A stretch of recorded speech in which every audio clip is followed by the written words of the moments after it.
Assalamualaikum warahmatullahi wabarakatuh.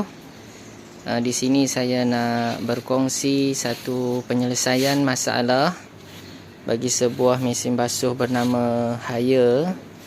Okey, jenis ataupun modelnya adalah jenis inverter HWM 100-B1678SB. Okey, dia punya kuantiti dia untuk 10 kg lah. So mesin basuh ni bermasalah bila kita on kan, dia keluar kod FC1 Okey, untuk kod FC1 alhamdulillah saya dah dapat menyelesaikannya. Okey, punca masalah ini adalah pada board power supply dia So board ni sebenarnya dia duduk dalam kotak ni lah. Dia duduk dalam kotak ni. Ni penutup bawah dia ni kita perlu potong lah. Potong dan keluarkan board dia. Dan board ni pula duduk dekat bahagian bawah mesin basuh ni. Okey, dekat belakang, dekat sebelah sini lah, bawah ni. Dan kita boleh cabut lah. Dia ada dia punya soket-soket macam ni. Kita boleh tanggalkan saja terus dan kita keluarkan dia. Okey, so masalah dia pada komponen IC lah. Dia ada satu komponen IC kat sini, IC SMD ada 8 kaki ni, yang ni.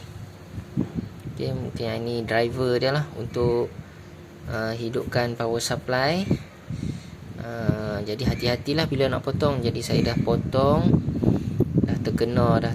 Sebelum ni satu regulator sini 5 volt, alhamdulillah dah mengganti yang baru lah.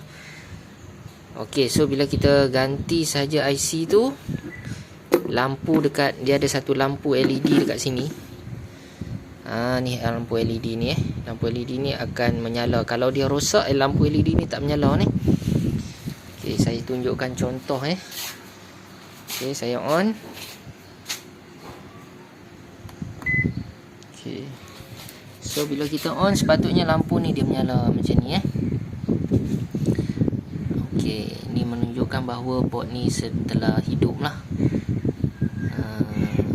So yang asalnya LED tu tak menyala.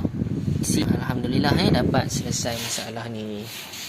So itu sedikit perkongsian saya untuk sesiapa yang menghadapi masalah FC1, mesin basuh yang saya sebut tadi, jenama dan juga model dia, boleh cuba selesaikan ikut kaedah yang saya tunjukkan. Okey, sekian, terima kasih, semoga bermanfaat. Assalamualaikum warahmatullahi wabarakatuh.